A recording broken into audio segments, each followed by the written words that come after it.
brilliant. Tell us about this new clothing you can wear to juice up your smartphone. Tell us about it. It sounds wacky. Well, so there's all these it's really interesting. When I was walking around the floor of the Consumer Electronics Show back in January, I was running out of juice all the time on my phone because I was going back and forth with my editors and whatnot. And what we really realized is that there are actually all these different products where people are trying to come up with answers for this. You know, the smartphone processors are getting faster, but the batteries still suck. So one of these things, like you mentioned, is this kind of material that has little microfibers in it, that when the material moves, like, you know, my shirt wrinkles or whatever, it actually creates energy, and it tries to capture that energy and put it into a battery that can later plug into my smartphone. See, there are other things that would work, Ian. That would work for me because my shirt is always wrinkled.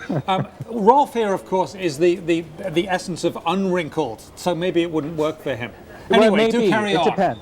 Yeah, but there's all sorts of other stuff. There are, you know, one of the more interesting things out there are these kind of these things that try to take the motion of your knees. So the different muscles of your knee, you know, pull back and forth to make sure that you move and to slow you down when you don't want to. Well, that kind of energy can be collected just like the advanced braking that's on the Toyota Prius, for example, that when you're slowing, it's actually using a generator to pull energy in as well. Ian, so this kind of uses the same theory. Isn't this all kind of crazy, Ian? I mean, why? People aren't actually going to resort to these strange contraptions in order to get juice out of their battery. I mean, they want a battery that's a better performer. They want a phone that's not going to drain the battery so quickly. Well, and certainly that's very true. I mean, a lot of companies, including IBM, for example, are trying to make better batteries. But reality is that battery technology is really slow to move forward and to get better.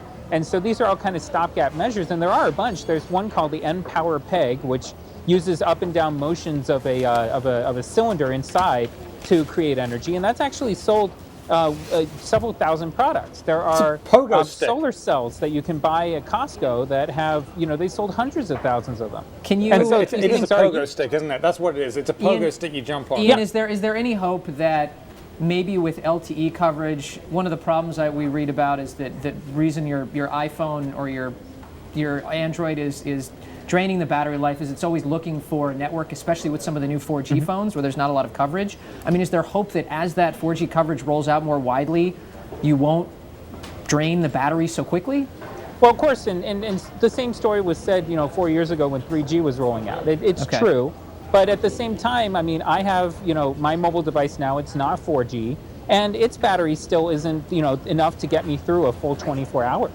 And so, you know, this issue will exist whether or not 4G gets better. 4G just makes it more, you know, it makes it more acute at the moment.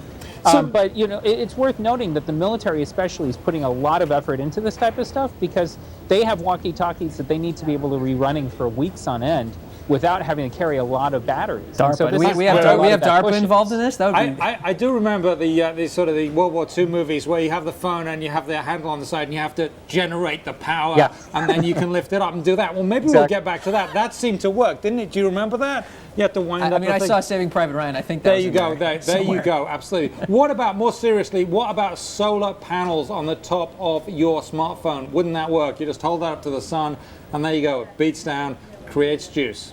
Believe it or not, Samsung actually, we didn't get into the story, but Samsung actually has created one for you know, the third world countries out there. And it works on a minor level. They say it's been relatively successful, although they won't give me any numbers. But at the end of the day, you know, the problem with the solar panel on your phone is that my phone lives in my pocket. And as we all know, you know, all of our pockets are a little dark. So you know, it's a good idea, but unless you're willing to hold out your cell phone and hold it out for a long time, it doesn't work. Tape it to the roof of your car. Huh? Tape it to the roof of your car, Velcro. Well, one of the people in our story, actually, what they do is that they keep it on their backpack. They keep a solar panel on their backpack and then they just plug in their smartphone. So there are a lot of answers out there that people have come up with. But again, it's hundreds of thousands, it's not millions, right? So not everyone's doing this, but it is really interesting what people have been trying to come up with.